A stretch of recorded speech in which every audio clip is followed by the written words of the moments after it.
ঘুম থেকে উঠে দেখি মনে হচ্ছে আজকে বৃষ্টি হবে, মানে মেঘ করেছিল সকালে, আর কাল রাতেও দেখলাম যে বেশ ভালো মেঘ করেছিল। তো বুঝতে পারছিলাম যে সকালটাও মেঘই থাকবে, সেই জন্য এখন দেখো সকালে মেঘ করেছে, আবার দেখছি কখনো রোদ দিচ্ছে কখনো মেঘ করছে। তবে আজকে রোদ উঠলেও সেই রোদটা মানে একদম হালকা হালকা রোদ দিচ্ছিল।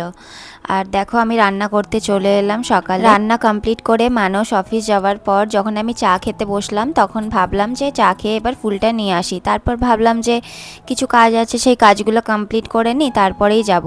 কিন্তু ওই যে কাজ করতে ঢুকলে কাজ তো আর শেষ হয় না, তো সেই জন্য আমার আজকে একটু লেট হয়ে গেল। ওই চান করতে যাব ভেবে আমার লেট হয়ে গেল। মৌমি তো এখন বাড়িতে আছে, তো ভাবলাম যে আরেকটা কাজ সেরে নিই, মৌমিকে স্নানটা করিয়ে দিই, তারপর আমি স্নান করে একেবারে দুজন মিলে ফুলটা নিয়ে আসবো। ওই করতে করতে আজকে আমার 11টা বেজে গেছে।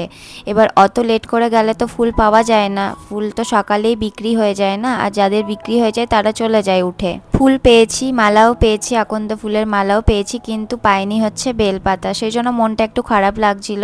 কি করব, প্রত্যেক দিন তো আর সমান হয় না। যাই হোক, পেলাম ওইটুকুই, মানে ওটাই খুব ভাগ্য ভালো যে পেয়ে গেলাম ফুলটা। তো তারপর দেখো আমি মৌমিকে খেতে দিয়ে ভাবলাম মেশিনটা চালু করে দিই, তারপর স্নান করে এসে কাপড়গুলো মেলে নেব। মেশিন চালু করার পর আমি স্নান করে নিলাম, মৌমিকে স্নান করিয়ে দিয়েছি আগেই। তারপর আমি নিজে স্নান করে এবার ফুলটা আনতে বেরিয়ে যাব। বাইরে মেঘ করেছিল, রোদ দিচ্ছিল হালকা, একদম হালকা রোদ দিচ্ছিল, কিন্তু বাইরে বেশ ভালোই গরম ছিল। স্নান করে যাওয়ার পরও আমি মানে ঘেমে গেছিলাম একটু, গরম ছিল ভালোই। তো তারপর গিয়ে দেখি ওই দিদি চলে যাচ্ছে। দেখো আমি গাড়ি থেকে আজকে ফুলটা নিচ্ছি, দিয়ে ওই দিদি বলছে ভাগ্যিস এক্ষুনি এলে, তাছাড়া তো আমি বেরিয়ে যেতাম। আর ওই দিদি বলছে দেখো বেলপাতা দিলাম, যদি বেলপাতা গোটা থাকে তো ঠাকুরকে চাপিয়ে দিও। তো একটাও গোটা আমি বেলপাতা পেলাম না, সেই জন্য ঠাকুরকে চাপাইনি। বাড়ি এসে আমি ঠাকুরকে ভালো করে পুজো দিয়ে দিলাম। প্রথমে ঠাকুরকে আমি মধু মাখিয়ে ঠাকুরকে জল ঢেলে, তারপর ঠাকুরকে একটু চন্দন মাখিয়ে মালা ফুল সমস্ত কিছু ফল সমস্ত কিছুই ঠাকুরকে চাপিয়ে দিলাম। তো আমার পুজোটাও কমপ্লিট হয়ে গেল সুন্দর করে।